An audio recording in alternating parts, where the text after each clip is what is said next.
Hello and welcome to Jethavanarama Buddhist Monastery.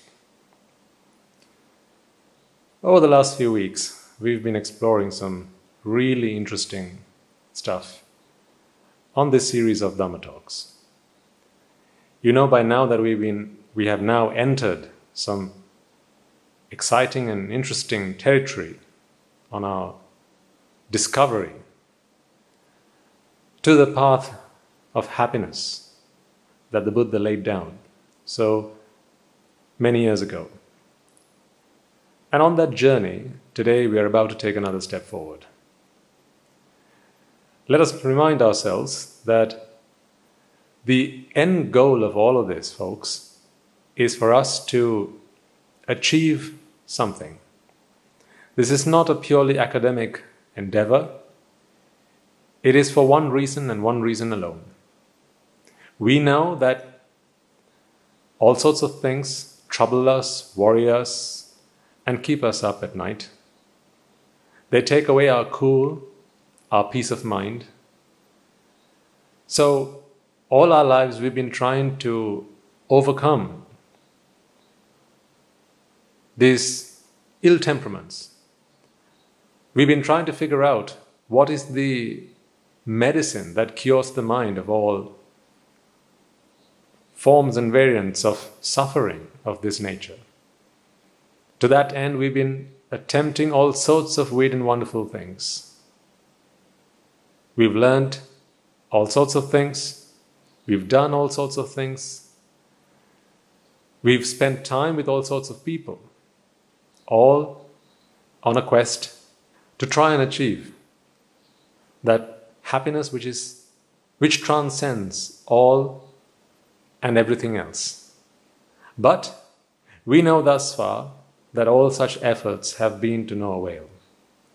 And this is why you have come along on this journey with me on a self and personal discovery to our guide to happiness. Before we continue today's talk, let us take a moment to pay homage to the most magnificent one, the perfect one, the unvanquished one, the undefeated one.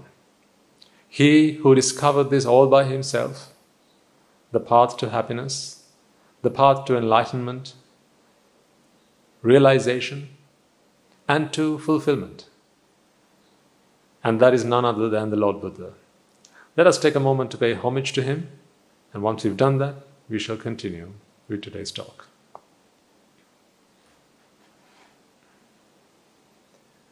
Namo tassa bhagavato arahato samma sambuddhassa. Namo tassa bhagavato arahato samma sambuddhassa. Namo tassa bhagavato arahato samma sambuddhassa. Before we take a step forward, it's always good to take one or two steps back just to make sure that we're all on the right track, that we've all got a good grounding and we know where we are.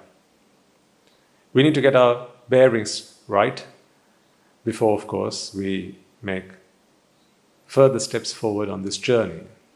So, let's take a quick whistle-stop tour of what we have covered thus far. This all started with an inquiry as to what Buddhism is all about. Remember? Do you? No. Why not? Because that's not where we started this. This started with an inquiry as to why Buddhism. Now you remember. We don't do anything unless there's a good reason for it, unless there's purpose behind it. A good why must always precede a good what. So we started with a why question. Why Buddhism? And the reason for that is what I just explained right at the start of this talk, today as well. We've been doing so many things, we've been getting up to all sorts of things, however large or small, throughout the world, whatever our discipline, whatever our enterprise, whatever activity we are interested in, whatever floats our boat. We've been trying all sorts of things, far too numerous to mention. But we know that none of those things have truly afforded us a happiness that is everlasting. Anytime and every time we've achieved any kind of joy, it has always been very transient. It has never been ours to keep. It has been very temporary. External factors have always had the upper hand. We've always been at the mercy of external factors. They were always able to call the shots. When they said, be happy, we were able to be happy. And when they took away that happiness, then that left us distraught. You know this is true. It only takes one dip into the lap of life, and this can be confirmed.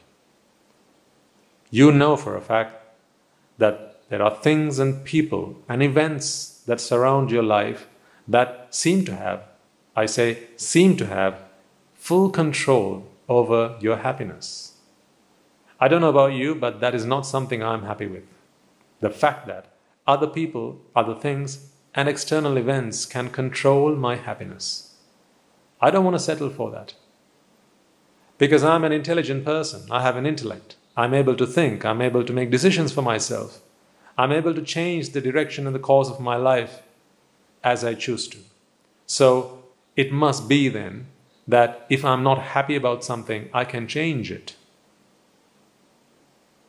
So, having understood this, we then began to work out that we needed something, some kind of philosophy, some process, some method that could guide us to something that could guide us to a happiness that was ours to keep, an unconditional happiness. We then went on to talk about what happiness is all about. What is happiness?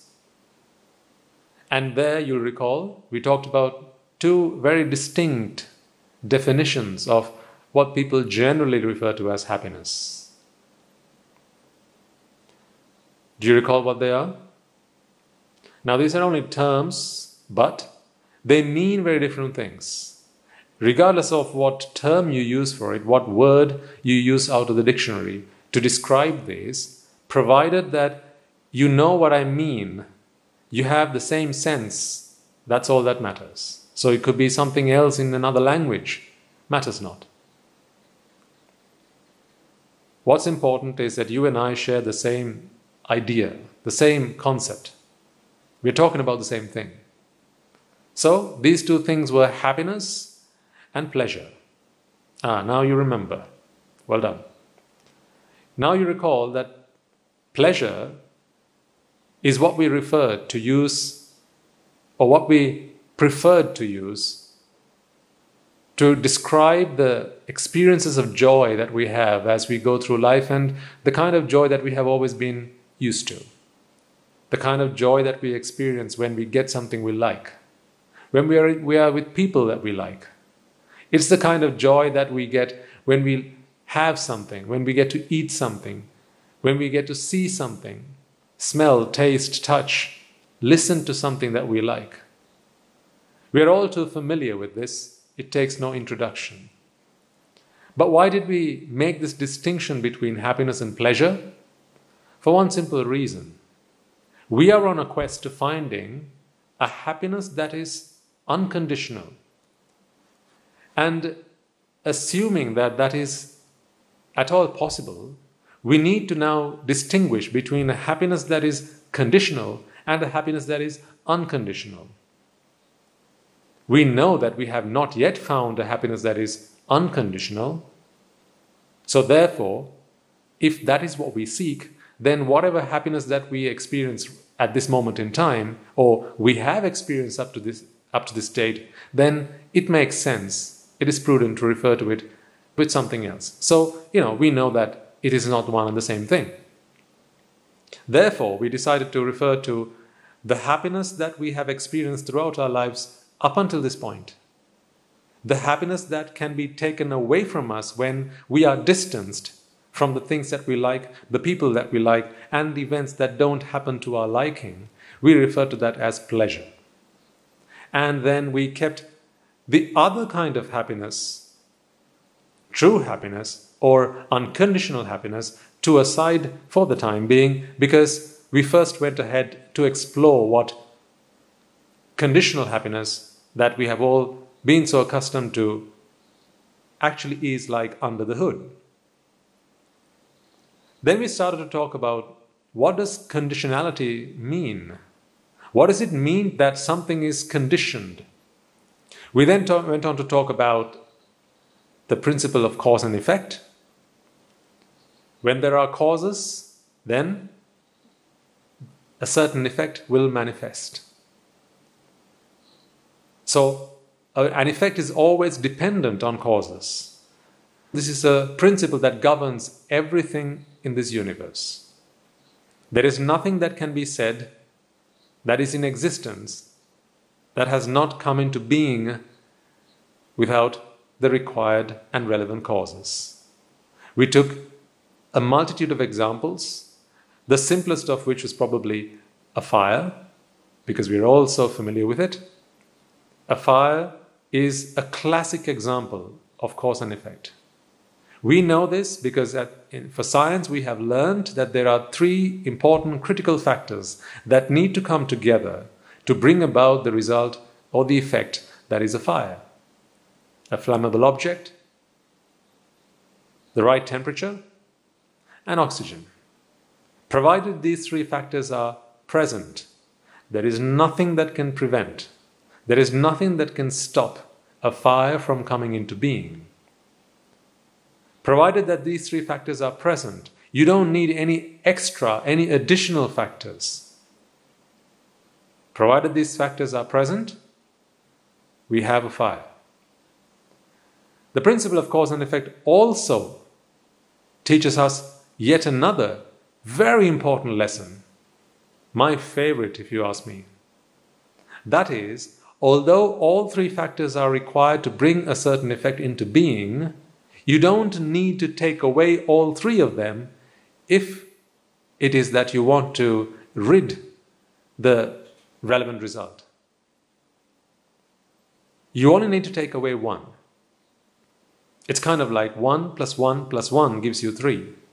But for the result to not be 3, you don't need to take all 3 of the ones away. You could just take away 1. It does not matter which one. Take away 1 and the result is no longer 3. It'll be something else, but not 3. So, again, coming back to the fire, take away one of the factors and you no longer have a fire. You might have something else, but it's not going to be a fire. And this is such a wonderful lesson that we can take from the teaching of cause and effect. Because it is something that is so relevant to what we are studying here, what we are trying to understand here. And it is really something that is of benefit to us because it is supportive to what we are attempting to do. We know that suffering haunts our lives, and therefore if there's something that we don't like, i.e. suffering, no matter how many factors and conditions come together to cause it, you only need to take away one of them, and then you can be free of it. Now, along the same time, I propose to you to consider which one of these two statements might be true. Let's see if you remember it. 1, we are always in a state of suffering. That is the default state, and we must always continue to do things to make ourselves happy. Again, we are always in a state of happiness. We are always in a state of suffering. So suffering is the de facto, it's the default state, and we must always keep on doing things to make ourselves happy. This seems to be the truth because it seems to be what everyone gets up to all day and night. We always have to keep doing things to keep ourselves happy. Seems right. But then, the alternative. By default, we are, in fact, happy. We are in a peaceful state of mind. Our minds are at peace by default. But there are things that we do or things that happen which take away that happiness by the creation of suffering. And then once that suffering is created, then on top of that we have to do things to take it away and put us back into so-called pleasure. Not happiness, but pleasure. So these two things I proposed you to consider. And we then discussed how pleasure comes into being. Along the same time, we discussed the concept of vexation, which is a state that the mind goes into. And once the mind is in a state of vexation or wanting something, now the mind has lost its cool. When the mind wants something, it needs to be relieved, because wanting is not something that is fun. It is not a state of happiness. Although people say it is hope that keeps people alive, and it seems to be revered, this state of being hopeful, this state of having expectations. Although it seems to be kept on the pedestal and worshipped all day and night, we are beginning to realize, ladies and gentlemen, aren't we, that it is that expectation itself, it is that hope itself that takes away our happiness in the first place.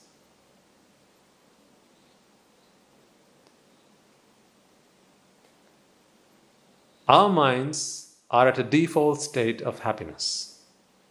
So this is the idea that we are running with now.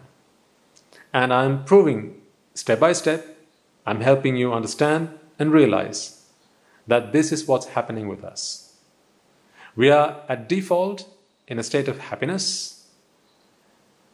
Somehow or other, expectation creeps in, and then we want stuff.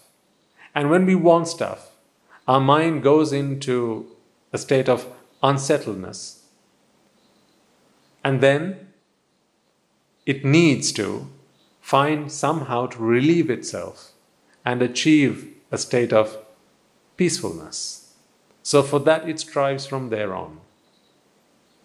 When it achieves what it's been looking for, it is then relieved of that very vexation that it was put in. But we then went on to understand, through our discussions of numerous examples, that it was never the thing, that object, the person or the event that brought the mind pleasure. And this is a very important point that we must all make sure that we have understood, folks. So it is worth coming back to it from time to time. The fact that it is not the outside world objects, events, people, whatever, that makes us happy. Because they do not have the capacity to make us happy. Because they do not possess packets of happiness, if you like. They do not carry ounces of happiness. And through various arguments, we were able to prove this point to us. Now I hope you remember some of them. For instance, if it's cake that makes you happy, then just gulping down piece after piece, slice after slice, must just keep on making you happy. And you know that is not true. And it is not just because you end up with a full stomach and then you're stuffed and you can't eat anymore. You know that you can't eat the same thing every day, night and day. You know you get fed up of stuff, don't you? That's why people look for variety. That's why when you walk into a restaurant, you have so many different items on the menu. Because people, we know, are various. We know their wants and needs are various. And we know it's different things that make different people happy. As the saying goes, it's horses for courses. Different cup of tea for everybody. What floats your boat doesn't float mine, you'll hear people say. This is because What makes one person happy does not make the other person happy. Now that itself is proof, is it not? That happiness is not something that is intrinsic in whatever it is that makes one individual happy. Because if that were the case, then the same thing has to make everyone universally happy. And you know that is not true. And if something makes you happy, more of it should only keep making you even more happy. It should keep making you happier and happier and happier. It doesn't work like that. You'll recall one of our talks, absence makes the heart grow fonder. When you're with the same person, when you're associating the same thing, or the same thing just happens to you every day, then after a while, you get sick and tired of it. You get bored of it. Then you look for something new, something different, something out of the norm. Why? Well, is this not proof that what brought you happiness once does not bring you happiness now? Which means it never brought you happiness in the first place. Because if it did, how come it's not bringing it to you now? So, through these arguments, we were able to convince ourselves that it is not the external things, the objects, events, people, you name it, that makes you happy. So then we had to work out, well, what is the principle of happiness? What is the logic behind happiness? What is the science behind happiness? How is it that the mind achieves happiness if it is not through these outside events, these outside factors, these outside objects, the external stimuli? And that is when we came up with this principle of happiness, or perhaps you should call it pleasure, which would be more accurate given our description of it. Pleasure is achieved through relief from vexation. It is only when the mind is relieved of vexation can one achieve pleasure. So it is not the object that brings one pleasure. The mind must first go into a state of vexation, aka suffering of sorts, and then, or you could say it's stress, strain, anxiety, something of that sort, and then it must be relieved of that. So it is the amount by which you achieve that relief, you achieve pleasure. Now the really important point that what I want you to all appreciate here, folks, is that this must prove to you that pleasure is something that is almost a hallucination. It's not totally non-existent. You mustn't think of it that way, because pleasure does exist. But usually people attribute pleasure to the wrong thing. That is the problem. To think that pleasure comes from an ice cream, now that is delusion. But to understand that pleasure comes from the relief from vexation, that is wisdom.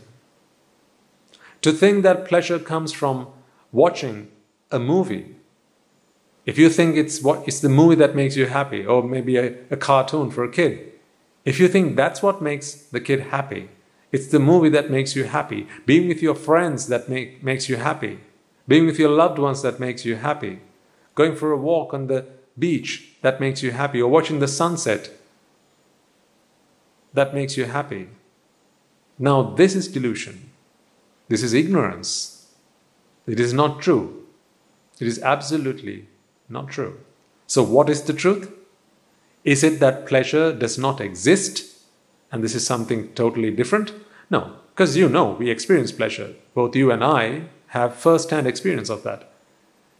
The only problem here is we attribute pleasure to the wrong thing. Pleasure does exist, but it exists. It comes into existence through the relief from vexation.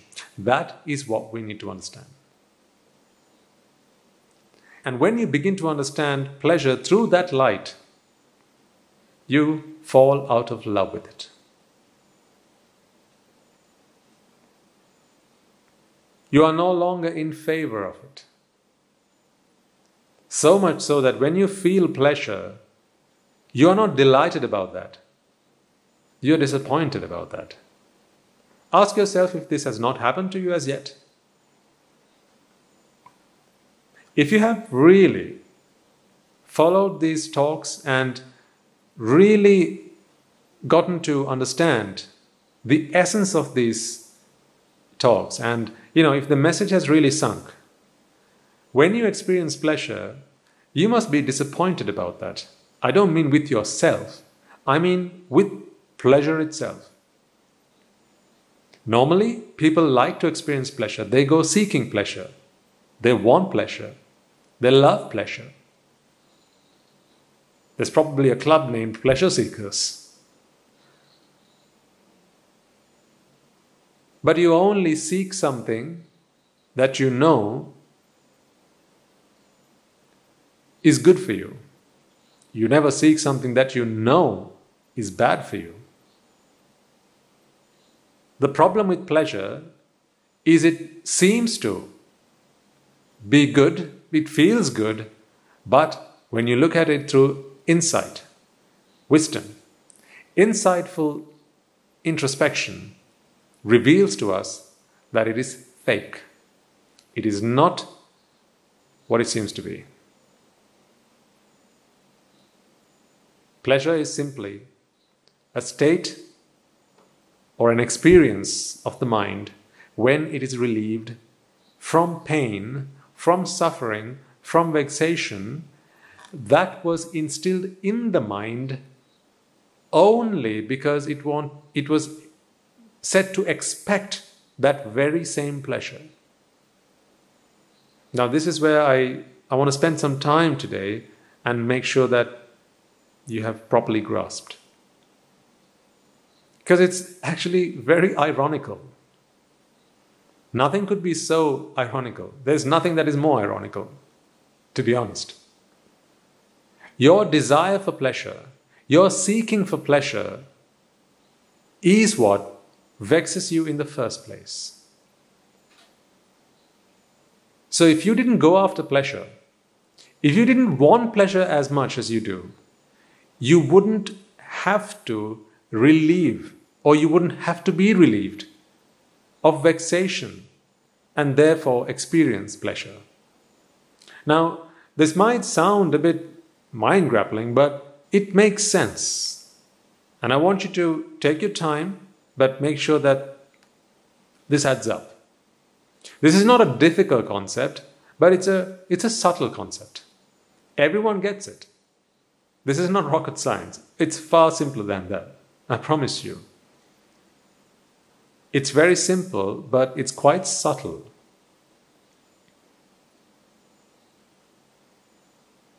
When you want pleasure, you start going after it because you want it. Now, when you want pleasure, do you already have that? Of course you don't. That's why you want it. That's why you're going after it. That's why you're seeking it. Right? It's your search, it's your quest for pleasure that puts your mind into a state of vexation,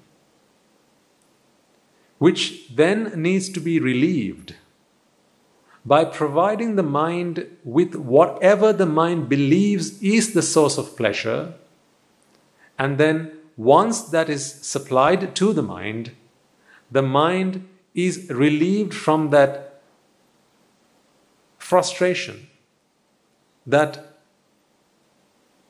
void that it was in up until this point. That relief is what the mind experiences as pleasure. So it's not what the mind received from the outside that brought it pleasure, but rather an wholly internal function of the mind. So to be quite honest with you, pleasure has nothing to do with the outside world.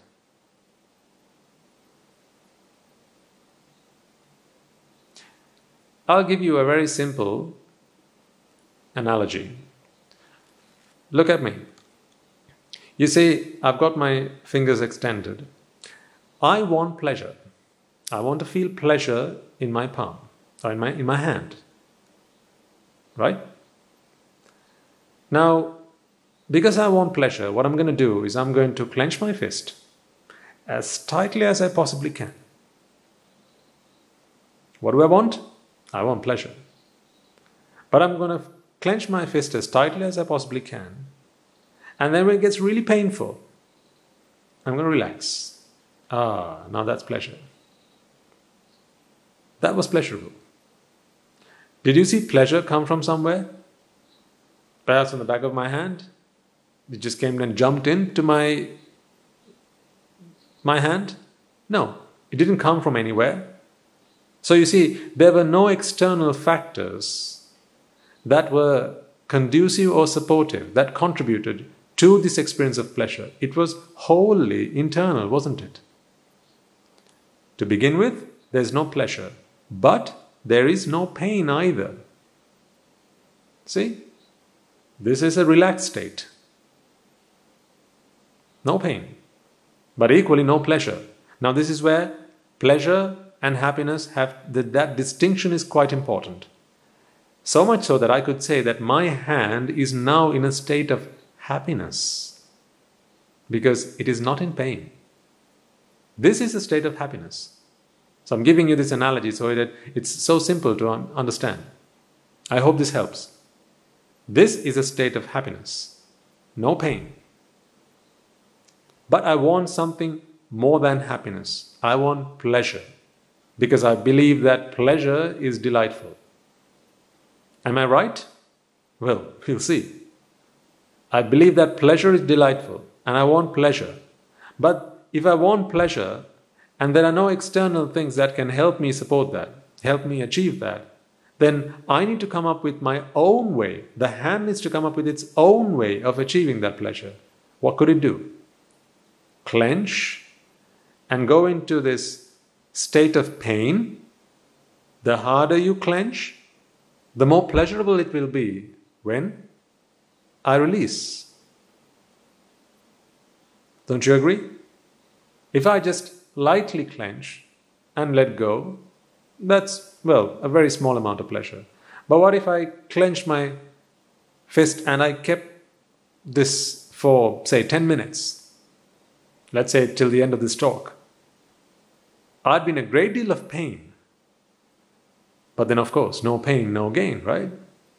So now to achieve that pleasure that I so want, have I experienced pleasure up until this point? Where did we begin? Here. That's where we began. Was there pleasure? No. Then I clenched my fist. Was there pleasure? No. So I kept clenching my fist for 10 minutes and now I'm prepared to release. The moment I release, at that moment, I experience pleasure. Right? So, the harder I would have clenched my fist, the more pleasure I would achieve. Why though? Do you see pleasure coming from anywhere? From up above? From down below? From the sides? No. Is it something that travels through the rest of my arm? No.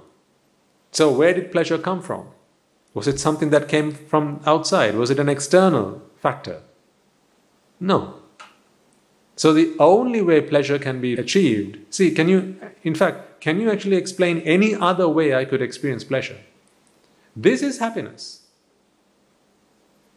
I haven't done anything. This is the default state. This is happiness.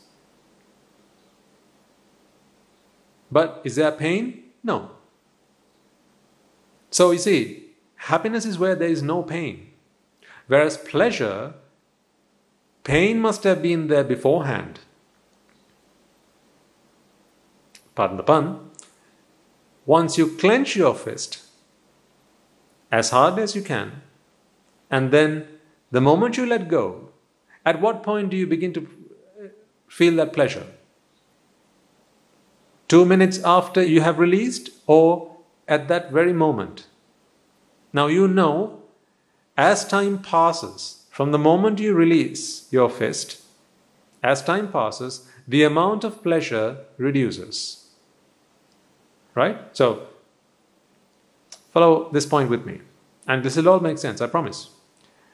As time passes, from the moment I relieve my fist, the amount of pleasure, if you were to draw a graph, okay, so at this point I've clenched my fist as tightly as I possibly can, that is t equals 0. And now I'm going to release. When I release, now time starts at that point. Okay? So t equals 1. I've just let go ever so slightly. Where would you plot pleasure on this graph? Now imagine I've clenched my fist for 10 minutes now. And now I'm letting go. You plot, let's say you arbitrarily plot it somewhere on that graph. So pleasure is on the y-axis, time on the x-axis. You plot it somewhere arbitrarily at t equals 1. Now, 2 seconds after I have let go, so say I'm somewhere there. 2 seconds after I've let go, where would you plot pleasure? What about the quantity of pleasure now? More than before? As in, is it greater than when t equals 1? Or is it less than that? What do you think? Is it greater or is it lesser? If you're not sure, well, let's wait until we get to a few seconds later. Okay, t equals 3 at this point. T equals 4. T equals 5. Now if you were to plot pleasure on that graph along the time axis, what sort of graph would you get? So this is very analytical, this is very logical, this is very scientific. There's no magic behind pleasure once you understand the logic. This is very logical. What would you get on your graph?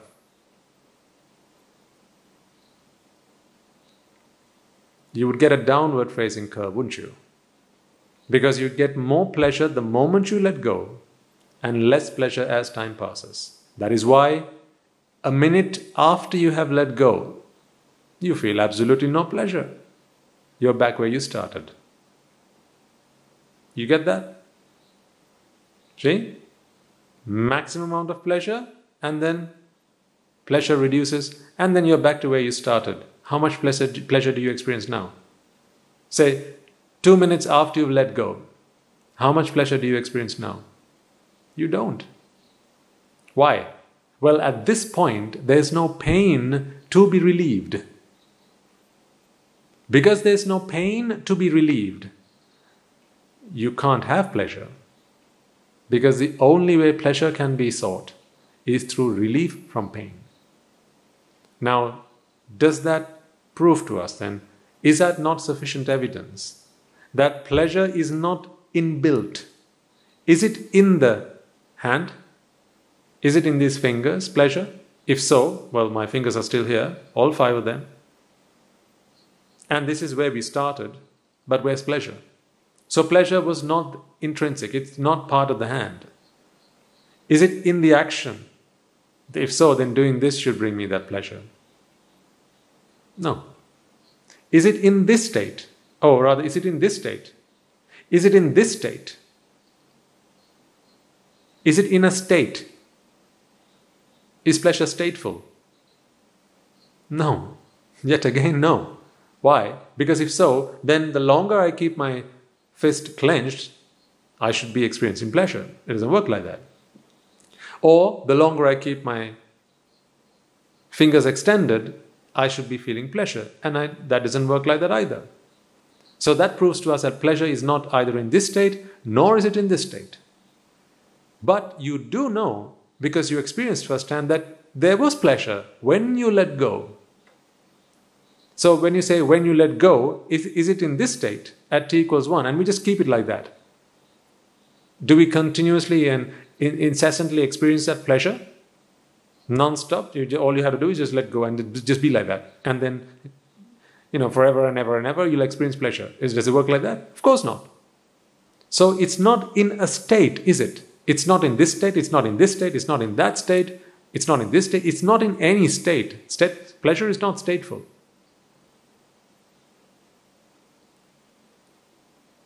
It is only relieved, or it is only experienced when there is that momentary relief from pain, from vexation.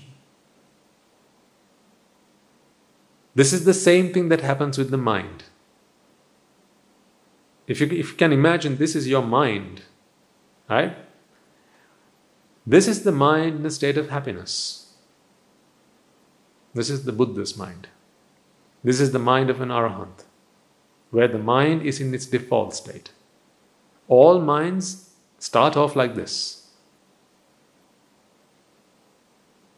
I'll explain more of that in future talks. We all start like this. What happens is, we talked about the second noble truth of last week, of attachment. For some reason, I will talk more about what those reasons are. For some reason, attachment happens to the mind. Now remember, attachment is a function. It is not a feeling, like wanting. You know when you feel that. You know when you want something, right? You can actually feel that.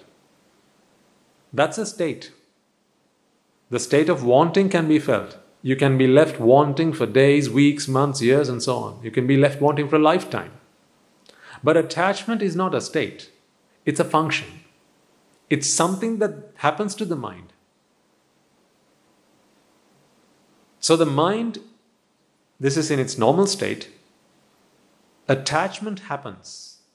The moment attachment happens, that is when the mind, obviously the mind is not an object. It's not something you could draw on a piece of paper. You can think of it as some kind of energy for the time being. Let's just take it one step at a time.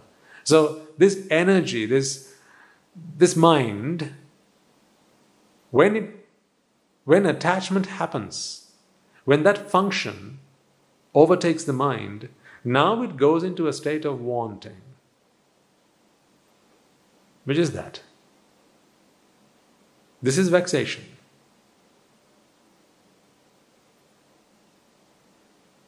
So this you can feel. But it was attachment that caused the mind to go into this state. This is a state. This was a state. This is a state. And then back here is also a state. So the mind jumps from state to state. But there are functions that happen in the mind that make all these, does all this to the mind. So, normal state, attachment happens, and then the mind clenches, metaphorical speaking. This is a state of vexation. This is the state of wanting. Now the mind is at unease, unsettled, frustrated, disappointed, annoyed, stressed, anxious, fearful, doubtful, all these things.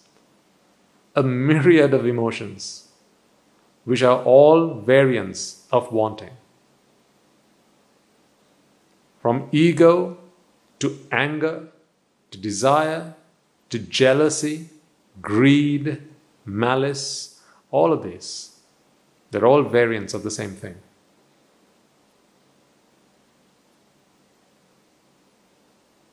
In its most simplest form, the mind began quite relaxed, no problem.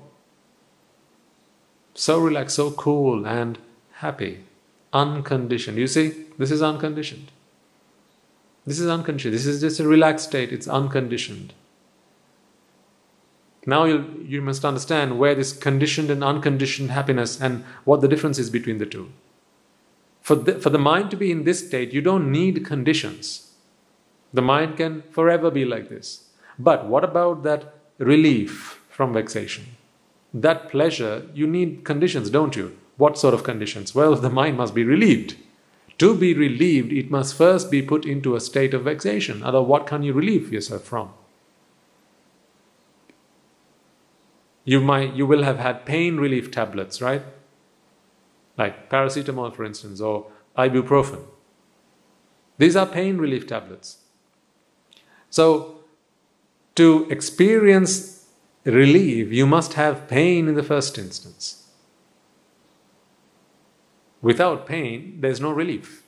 So then to experience that relief, because relief is joyful, you like the relief, but to experience that relief, of course, you need conditions, preconditions. And those conditions are relief.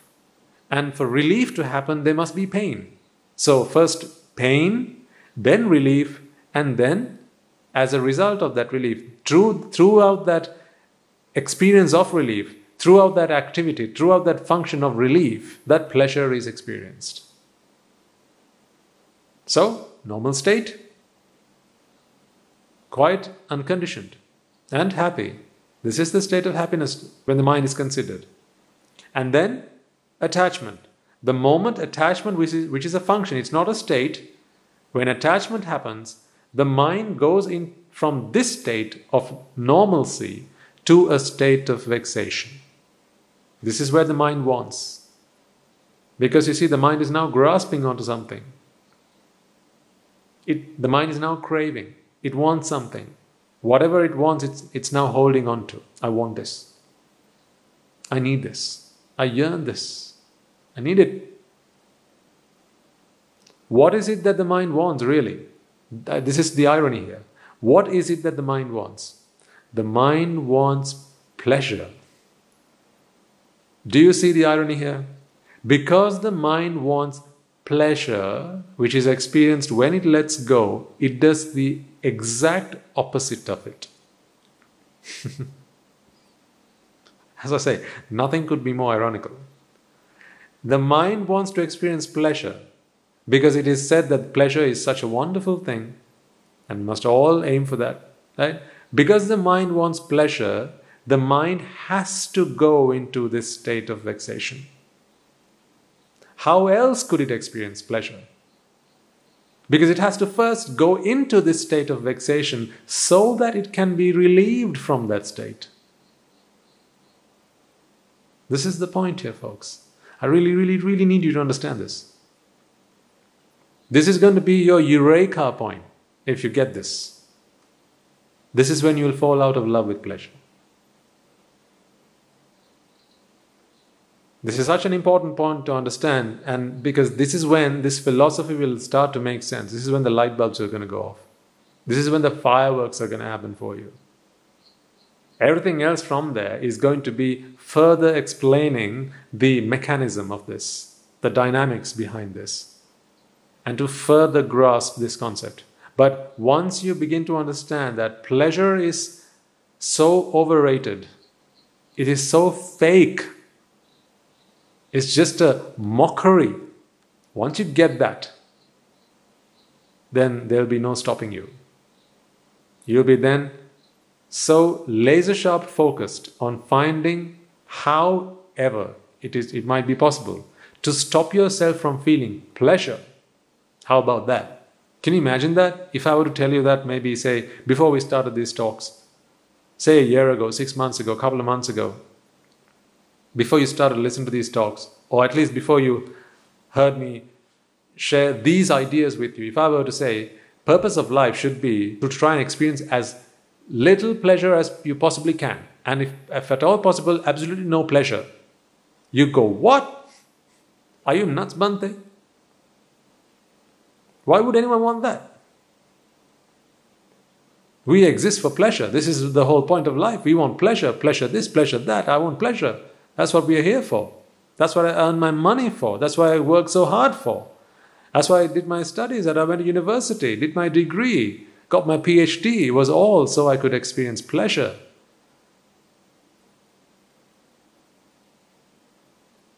But now, once you begin to understand this concept, folks, you begin to realize that all of these efforts, everything we've been doing so far in life has just been absolutely meaningless. Everything that we've been doing for or in the sake of pleasure, for the sake of pleasure, has been meaningless. I don't mean everything. We've done all sorts of good things in life to help other people out and all sorts, that's all really good. What I'm talking about is anything that was done for the sake of pleasure is meaningless. It's kind of like when you're thirsty, tell me, how useful is it to drink seawater? If you're stuck in the middle of the sea, on a boat, and you're thirsty, and there's no clean water to drink, how meaningful is it, do you think? How wise do you think it is to drink seawater to quench your thirst?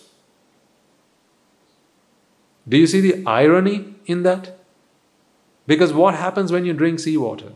The very thing that you consume to take you out of your thirst is what makes you thirsty. That's the irony.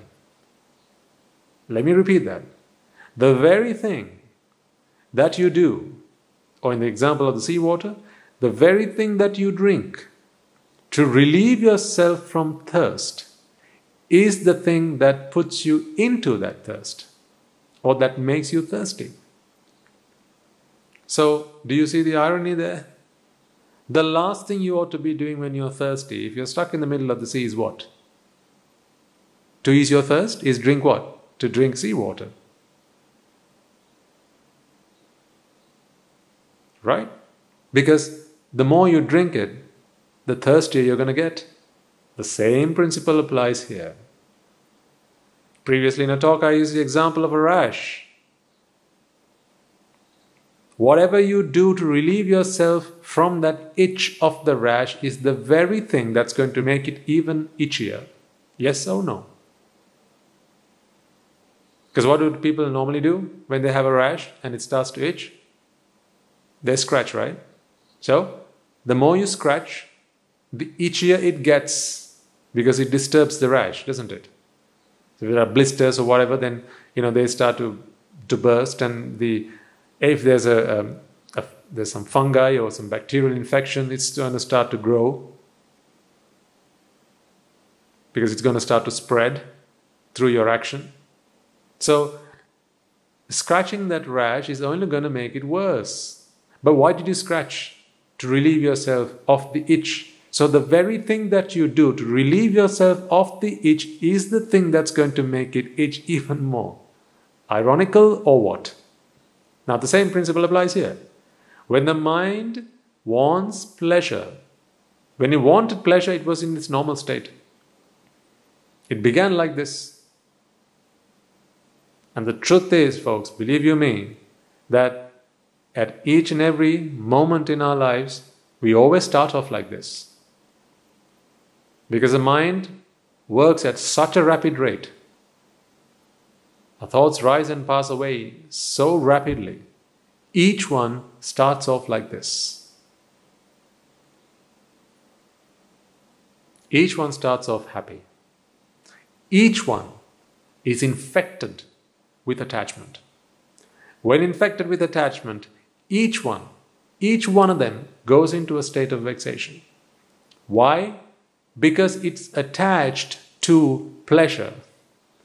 It is pleasure that the mind begins to want. Why? We'll come to that. I mean, why would the mind want that? Is it not happy with happiness? Why does the mind want pleasure? We'll come to that. I just want you to understand for the time being. The mind wants pleasure. When the mind wants or begins to want pleasure, the mind is now attached to pleasure. It is somehow indoctrinated. Some kind of idea, some view. This is called a wrong view.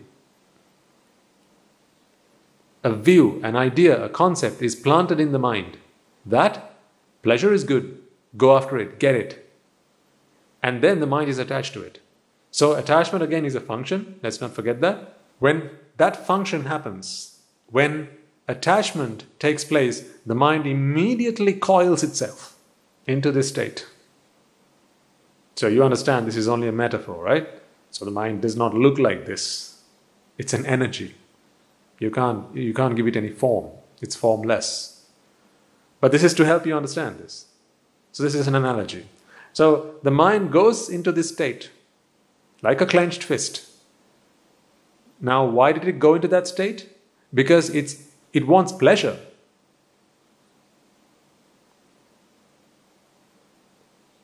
And then, what the mind does is it relieves, lets go, relaxes. And the moment it does that, the very thing that it wanted, it now experiences. It goes, that's what I wanted. Now, again, I'm really emphasizing the point here because I really, really, really want you to get this. It now experiences this relief. And it goes, that's the pleasure I wanted. You see, in the pursuit of pleasure, what has it done to itself? It was like this to begin with. In the pursuit of pleasure, look what it did to itself. It went into a state of pain, into a state of vexation, into a state of suffering. That is why they say attachment is the cause of suffering. When the mind wants pleasure, the mind is attached to pleasure, the mind goes into a state of suffering, into a state of wanting, into a state of vexation. Then, because of course the mind is told, these are the indoctrinations that come into it from the outside, which we'll talk about later. Through these indoctrinations, the mind believes ice cream brings me pleasure. A piece of chicken leg brings me pleasure. A sausage brings me pleasure. Cheesecake brings me pleasure. A soda brings me pleasure. A kind of lager brings me pleasure. Some red wine brings me pleasure. All sorts of things. Violets, roses, daffodils. This perfume, that perfume. This picture, that picture. Whatever brings me pleasure. These are all wrong views. Because we know now that pleasure is not something that can be sought from these external factors. But does the mind know this? Not yet. Not yet. So, through this wrong indoctrination, through this misguided view, and in the pursuit of that pleasure, the mind immediately attaches to that. Remember we talked about this profile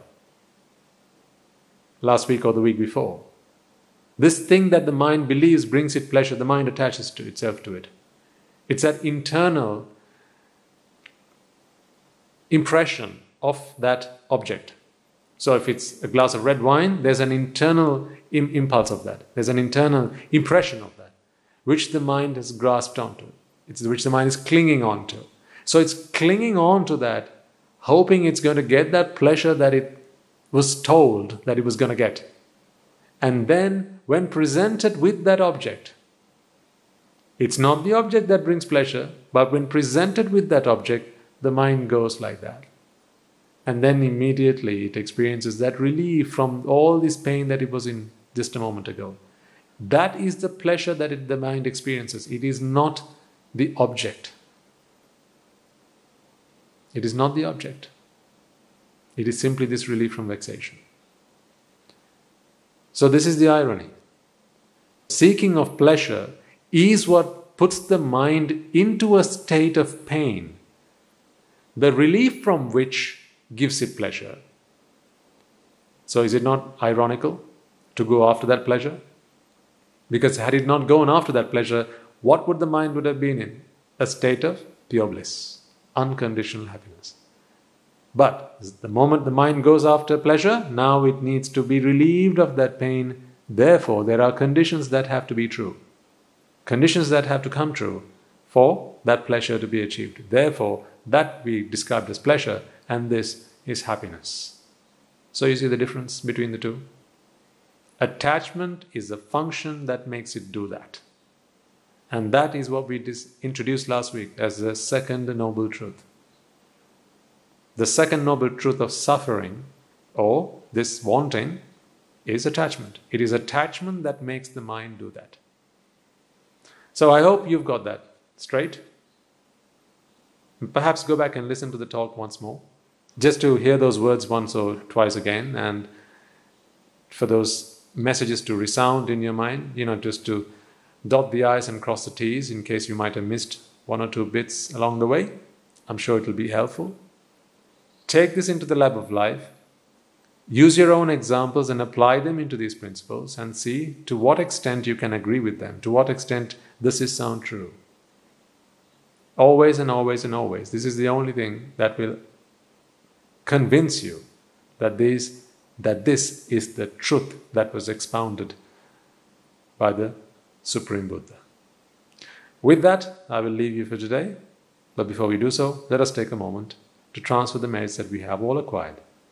Let us transfer the merits to all who have helped us to be where we are today, to our devotees who make it possible for these sermons, to these talks to happen, because none of these are things that I've brought with me myself. The reason you are able to listen to these talks are because there are good, kind-hearted and generous people just like yourself who want nothing other than to understand these truths and do what they can to share this with people just like yourself all around the world. So it is they that make all of this possible. All I have to do is come here, sit down and start speaking. But there's so much that has to go on behind the scenes to make it all possible. There are people who are engaged in recording these, editing them, uploading them, sharing them out with others. And then there are people who do what they can from wherever they are to contribute to these talks, perhaps by making the technology available for them. There's someone that donated the camera that's recording me speak to you right now, and this microphone. So it's people just like yourself, and it is all of them that we need to be grateful for, because had it not been for them, you and I would never have met. So let's take a moment to transfer all the merits that we have acquired to all of them. Also not forgetting our teachers, because it is thanks to them that today we are able to understand these concepts, these ideas, and share them out with others. So you appreciate why our merit transfers are so lengthy, because there are so many people, absolutely uncountable number of people that we need to be grateful for. And all they expect from us is merit. So that's what we do. Okay, let's take a moment then to transfer the merits that we have all acquired by making offerings to the infinite virtues of the Noble Triple Gem, chanting Pirit, listening to the Dhamma, and engaging in various meritorious deeds today. First and foremost, let us remind ourselves how incredibly fortunate we are to be in receipt of the Lord Buddha's teaching, and with immense gratitude, let us transfer these merits to the bhikkhus and bhikkhunis, upasakas and upasikas, who since time immemorial have protected and preserved the sublime teachings of the Buddha and passed it down through the generations of the noble lineage in the form of the Tripitaka, which is thankfully available to us today to understand and comprehend the Dhamma. Let us also transfer the merits we have acquired to all members of the Mahasangha present throughout the world, including the chief prelates of all of the chapters who have dedicated their lives to the noble path and have committed themselves towards the betterment of all sentient beings. Let us not forget that among them are the monks and nuns resident in your local temples and nunneries who have always been by your side through thick and thin, come rain or shine. Let us also transfer these merits to our teachers and all other monks resident at this monastery, as well as the anagarikas and anagarikas attached to the monastery. Let us take a moment to transfer these merits and express our gratitude to those who make great efforts to disseminate the teachings of the Buddha, be that by transliterating these sermons, sharing them out with others, or inviting others to join them. And may through the power of these merits, if any of them have been born in the woeful plane, redeem themselves and be born in the blissful plane, may they abstain from the unmeritorious deeds, fulfill the meritorious deeds, fulfill the noble eightfold path, and may they all attain the supreme bliss of Nibbana. Sadhu, sadhu, sadhu. Let us also transfer merits we have acquired to our devotees, friends of the monastery, who for the sake of merits continue to sustain the Mahasangha. This includes everyone from those of you who have contributed to the construction of the monastery and to those of you who provide the Mahasangha with shelter, alms, robes, and medicines, as well as those of you who have passed on their know-how and continue to extend their well-wishes. May through the power of these merits they abstain from the unmeritorious deeds, fulfill the meritorious deeds, fulfill the noble eightfold path, and attain the supreme bliss of Nibbana. Sadhu, sadhu, sadhu. Let us also take a moment to transfer merits to our mothers, fathers, husbands and wives, brothers, sisters, sons and daughters, grandparents, uncles, aunts, cousins, nephews, nieces and our elders, friends and acquaintances, employers, employees, and to all those who've helped and supported us and assisted us in any way, shape or form. And by the power of these merits, may they be healed of any physical and mental ailments and overcome any obstacles to their spiritual progress. May they abstain from the unmeritorious deeds, fulfill the meritorious deeds, fulfill the noble eightfold path, and attain the supreme bliss of Nibbana. Sadhu, sadhu, sadhu. Let us also take a moment to transfer merits to the Devas and Brahmanas, spirits and demons, primarily the Sakadeva as well as all the numerous gods and deities who are committed to protect and fulfill the Sambuddhasasana. Let us also transfer merits to our guardian deities who keep a watchful eye over us and keep us out of harm's way. And may through the power of these merits they prosper in divine power and wisdom, and may they abstain from the unmeritorious deeds, fulfill the meritorious deeds, fulfill the noble eightfold path, and attain the supreme bliss of Nibbana. Sadhu, sadhu, sadhu. Let us also take a moment to transfer merits to our ancestors who have predeceased us, and to all those who have been our families, friends and acquaintances in this infinitely long journey in samsara, and those who have helped and supported us and assisted us in every way, shape or form. Let us also transfer merits to the members of the armed forces as well as the police force who have sacrificed their lives and continue to protect the peace and harmony of our nations, and may all those who have lost their lives in the war, be their friend or foe, rejoice in the merits that we have acquired today. Let us also transfer merits to all those who have lost their lives to natural calamities such as tsunamis and earthquakes, landslides and pandemics, including the most recent and prevailing one, and reminding ourselves that among them will be those who have been our friends and family to us in this long journey in samsara. Let us take a moment to transfer merits to them, and may through the power of these merits, if any of them have been born in the woeful plains, redeem themselves and be born in the blissful plane, may they abstain from the unmeritorious deeds, fulfill the meritorious deeds, fulfill the noble eightfold path, and attain the supreme bliss of Nibbana. Sadhu, sadhu, sadhu. And finally, let us all resolve that may, through the power and blessings of all the merits we have acquired throughout the day, we be able to witness the advent of many hundreds of thousands of Arahants on this blessed land, and may we all, through the power of all the merits we have acquired today, you and I and everyone who has helped make this program a success, become an Arahatun Mahanse and Arahatteranin Mahanse in this very life itself and in the era of the Gautama Supreme Buddha itself. Sadhu, sadhu, sadhu. And on that note, we will conclude today's talk. Looking forward to speaking to you again next week. May the blessings of the Noble Triple Gem be with you all.